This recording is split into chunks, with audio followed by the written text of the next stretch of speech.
یہ فیصلہ تو سپریم کورٹ کا ہے، وہ ریلیف دینا چاہے یا نہ دینا چاہے، جو سپریم کورٹ کا فیصلہ قبول. لیکن اس میں دو تین چیزیں بڑی امپورٹنٹ ہیں.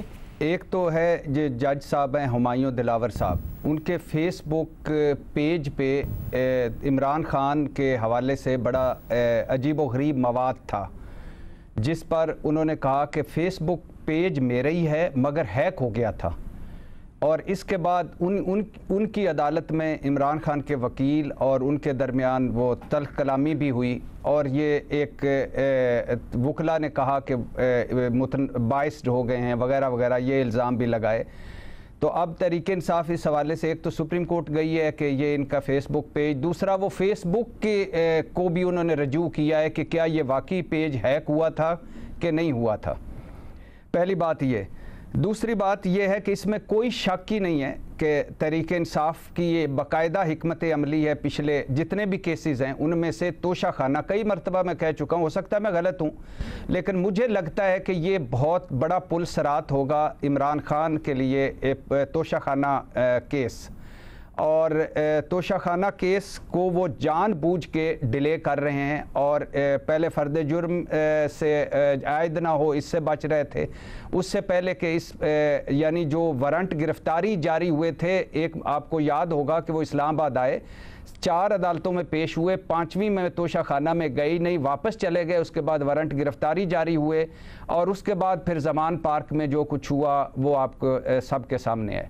تو یہ باقاعدہ حکمت عملی سے وہ ڈیلے کر رہے ہیں، باقاعدہ حکمت عملی سے اس سے بچ رہے ہیں، باقاعدہ حکمت عملی سے اسے مختلف عدالتوں میں لے جا رہے ہیں، کیونکہ یہی وہ کیس ہے جس میں لگ رہا ہے کہ چند دنوں میں اس عدالت سے اگر یہ ریلیف ان کو نہ ملا تو اس عدالت سے کم از کم ان کے خلاف فیصلہ آ سکتا ہے، اور وہ نااہلی بھی ہو سکتی ہے، سزا بھی ہو سکتی ہے. تو بھٹی صاحب، جب آپ کو یہ لگ رہا ہے اور آپ کو یہ نظر آ رہا ہے، تو پھر کیا سپریم کورٹ کو اس معاملے میں مداخلت کرنی چاہیے؟ اس طرح تو جو پہلے سے اتنا زیادہ کیا اس کو کہیں معاملات کھلے ہوئے ہیں یا سپریم کورٹ کے اوپر سوالات اٹھ رہے ہیں، یہ تو اس میں ایک ایڈ کرنے کی بات ہوگی، جلتی پہ تیل چھڑکنے کی مترادف ہوگا.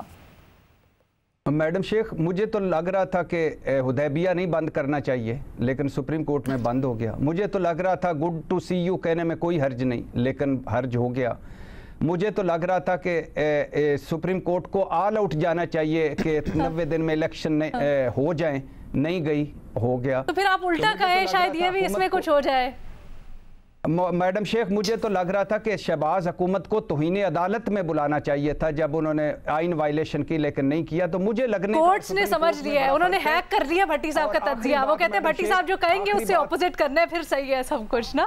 اعزاز، آپ کی کیا رائے ہے اس کے اوپر؟ اوکے بھٹی صاحب آ گیا نا. آخری بات میڈم شیخ، صرف ایک عطا تارڑ صاحب جو ایک فرما رہے ہیں اور ان کو بڑی تشویش ہو رہی ہے، ان سے کہنا یہ ہے کہ شہباز شریف صاحب کا جو کیس ایک منی لانڈرنگ کا چل رہا تھا، جس حساب سے وہ چل رہا تھا تارڑ صاحب، وہ 2042 میں ختم ہونا تھا، اب تو ختم ہی ہو گیا.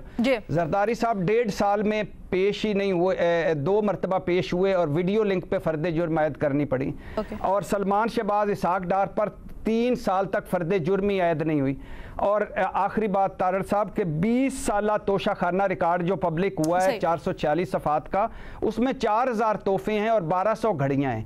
اور اس میں بہت سارے تحفے جو ہیں، یعنی 1200 میں سے 7 گھڑیاں عمران خان کی، تو 1193 گھڑیاں ان کا بھی حساب لینا چاہیے، اور 4000 تحفوں میں 125 تحفے عمران خان کے، تو باقی 3900 تحفے اور وہ شہباز شریف صاحب، نواز شریف صاحب. اچھا سر، وہ آپ سے ہی کہہ رہے ہیں، لیکن اس میں پروسیجر کا مسئلہ آ جاتا ہے نا.